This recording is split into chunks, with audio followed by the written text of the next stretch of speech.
Today I'm creating romantic shabby chic DIY decor using vintage-inspired details, soft neutrals, and cottage-style charm, all using Sonnet's January's Maker's Box. Welcome to the Chic Show.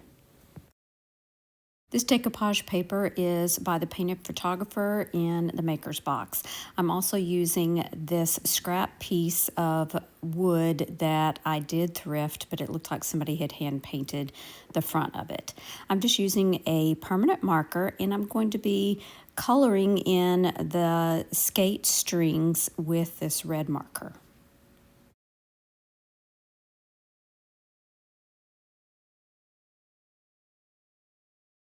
Painted over the one side that was painted with white chalk paint, and now I'm adding some Mod Podge after the paint is dry. I plan on doing the iron-on decoupage method, so once this Mod Podge is dry, I will place my decoupage paper down and then iron over the top. I'm not concerned with how much the paper overhangs because I can sand that off and get a nice clean edge. Once I have the paper in place, I do like to cover it up with a piece of Teflon just to protect my iron and the paper as well. By ironing over the dry Mod Podge, the heat will actually reactivate that Mod Podge and the paper will adhere to the piece of wood or whatever surface you're using. I usually start in the middle and then work my way out, and making sure to get the edges so that there are no wrinkles.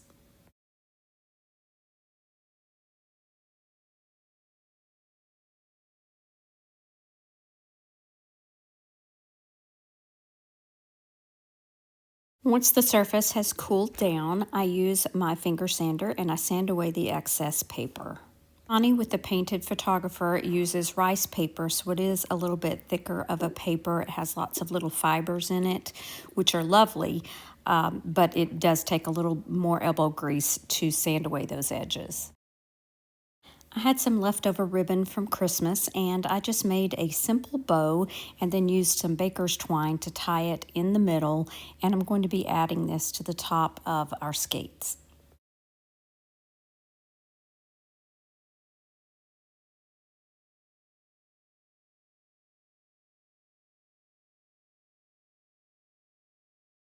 I decided to give this a little bit of a Valentine flair, so I have some of these little wooden hearts with the hole in the center from Dollar Tree, and just used that same marker to color those hearts in.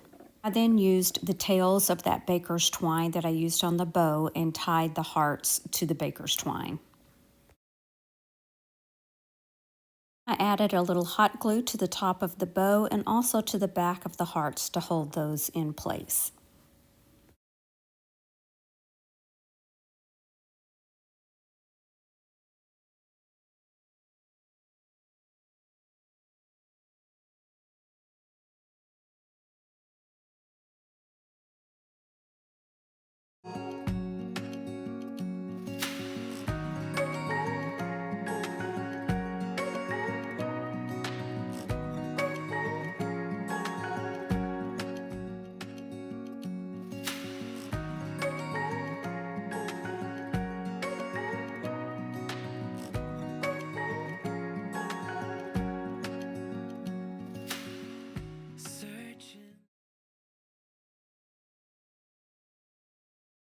For project 2, I'll be using the Trellis Rose Milk Paint.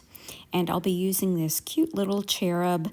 It is terracotta. I got a whole bag of different cherubs at a thrift store. So I'm going to be using this paint to paint over it. So I'm mixing equal parts powder to water, and once that is thickened up, I'm going to start by painting the back of this piece. I fully expect this piece to soak up this milk paint, so I'm not expecting any chipping or cracking or anything like that, which is perfectly fine for this particular piece. Once the back is dry, I'm going to go ahead and paint the front.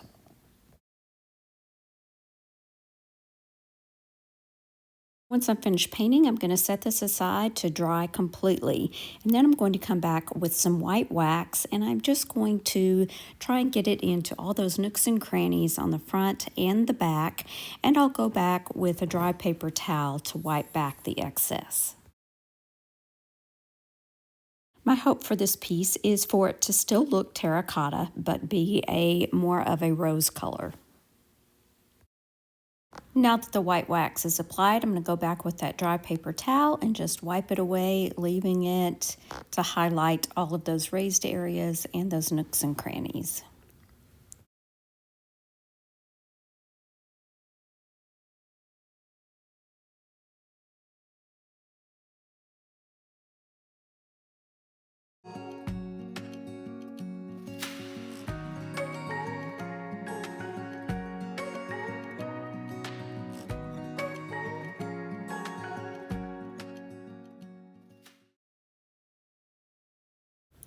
This is just a cream colored cardstock, and I'm going to be making a vintage postcard.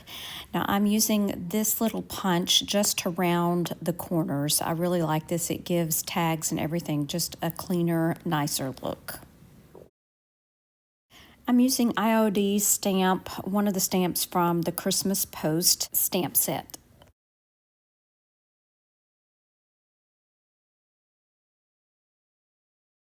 I'm going to be using both of these decoupage papers on this little postcard, and I'm going to start with this one by looking back. I wish I had just covered this entire side of the postcard with this paper. But for whatever reason, I decided to cut two separate pieces here for the correspondence and address. And like I say, I think it would have looked better if I'd have just covered the whole card, because you can still see the stamp through the decoupage paper. On the other side, I used Roy Cycle's decoupage paper, and I covered that entire side.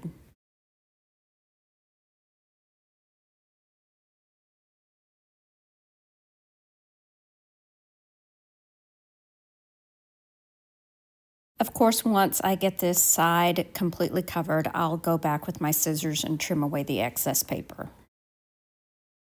I'm using this little angel from IOD's Christmas release as well, and I'm just going to stamp this on the corner of the postcard.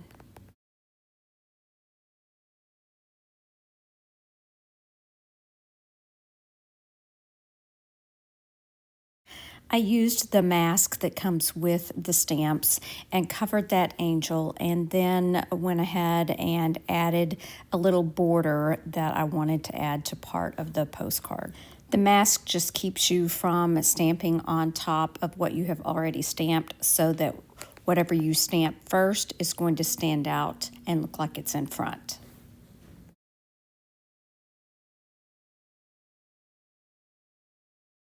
I used my ink pad to ink up the edges of the postcard just to make it look a little bit more vintage. This is when I decided I did not like the way this looked, so I pulled off the decoupage paper that I had down, and I'm going to go ahead and use Royce's paper and cover this whole side of the postcard. Again, I don't know why I didn't just use the painted photographer, but hindsight's 20/20, as they say. Nevertheless, I did cover this side with this decoupage paper, and then I added the writing back on. Again, I don't know why I didn't just do it right to begin with, because it still doesn't really look right, but it does look better.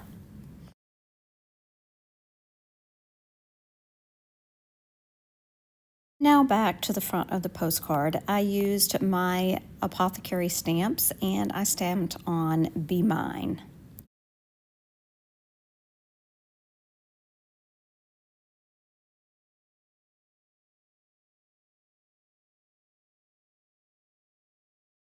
Lastly, I'm going back with some scraps of gilded transfers and rubbing them in random places.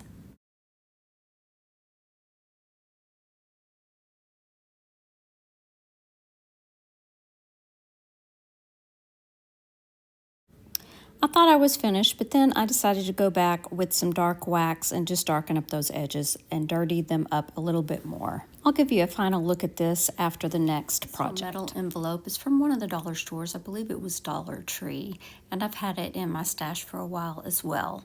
So I'm just cutting off that little hanger, and I'm going to be painting the top of the little envelope with white chalk paint, and then I'm going to be using some of recycled decoupage paper to cover that white paint. The white paint will allow the colors of the decoupage paper to really show better, and I'm just going to be cutting this to fit down in there. I'm not covering the whole thing. And I'll use some Mod Podge to adhere the paper to the envelope. So I placed a strip down and then placed the paper on top of it, and now I'm just going to paint on top of the decoupage paper and set that aside to dry. Once it's dry, you can either sand away the excess paper or take some sharp scissors and cut as closely as possible.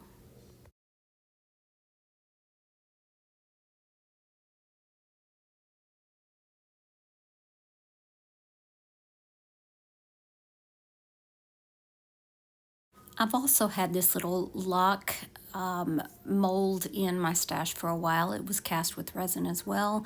I'm just giving it a coat of some off-white or tan colored fusion paint, and then I'm going to be using some gold paint and gold gilding wax over the top of it.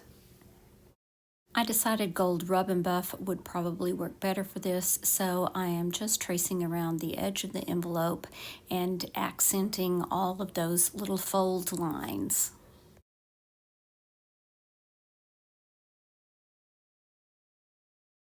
Now I'm using another little brush and I'm just applying this gold rub and buff to the lock.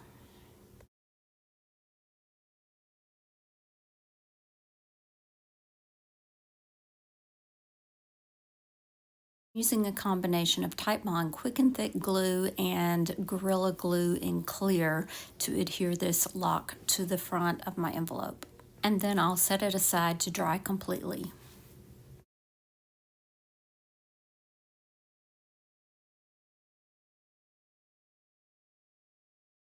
Once it's dry, I just added in a little handmade postcard that I had made, and this project is complete.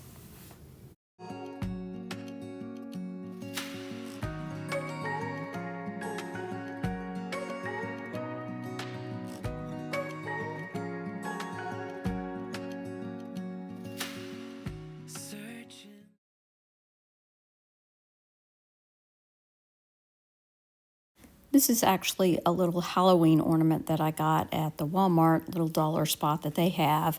They came in a package of 3 for $1. I'm going to give it a coat of Rose Water by Fusion Paint.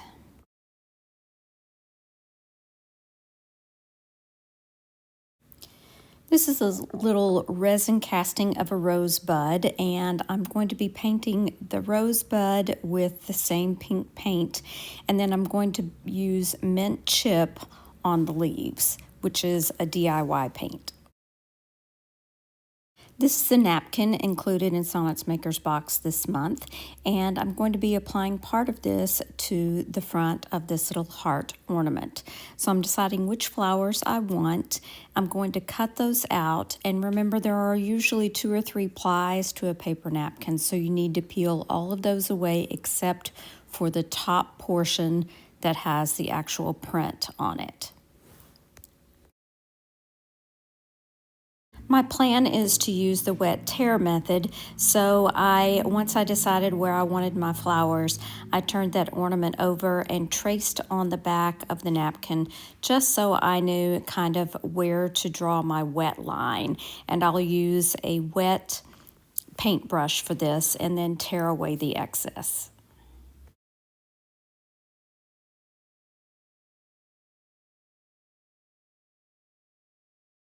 Now I'll use a light coat of liquid patina and apply that to the top of the heart.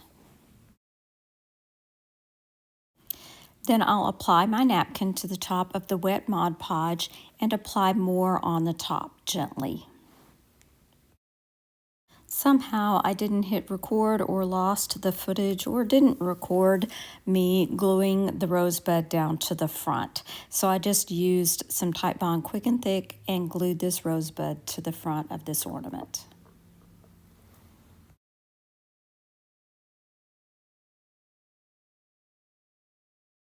I was inspired by some vintage candy boxes for this project. So this is a little heart box from Dollar Tree, and I'm going to give the bottom portion of the box a coat of mint chip DIY paint.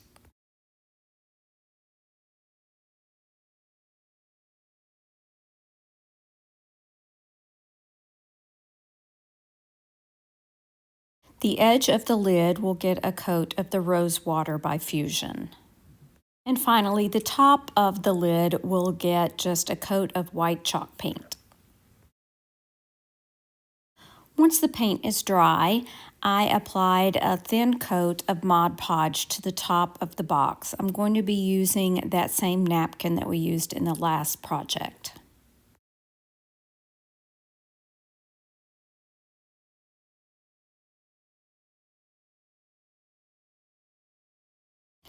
I gently laid my napkin over the top of the box and gently smoothed it out. Now, you can also use a little bit of saran wrap or a plastic bag or something like that to smooth out any wrinkles.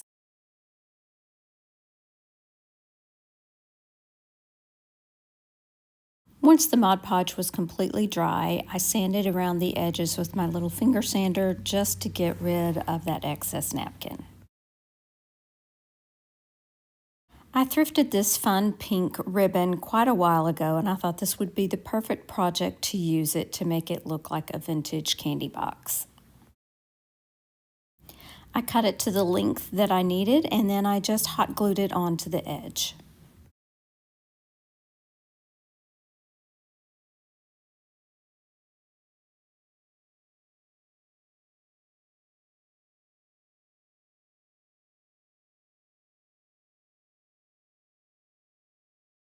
Once I was sure that the glue had set up and was cooled, I applied the lid back to the box. These are some 3D words that I got at Tuesday morning when they were open. I looked at all the words and decided love would fit the best.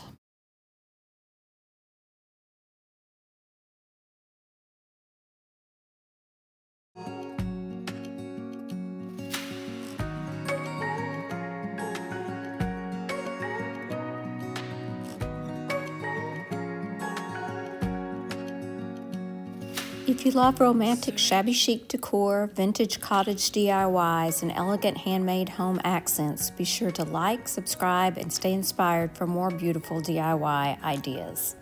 I would love to know which of today's projects was your favorite. Again, be sure and check out Sonnet's Maker's Box. You can find her at sonnetsgardenblooms.com and check out her channel. If you're looking for another video to watch, I recommend this one right here. Thanks so much for watching. Remember to share the chic. Bye now.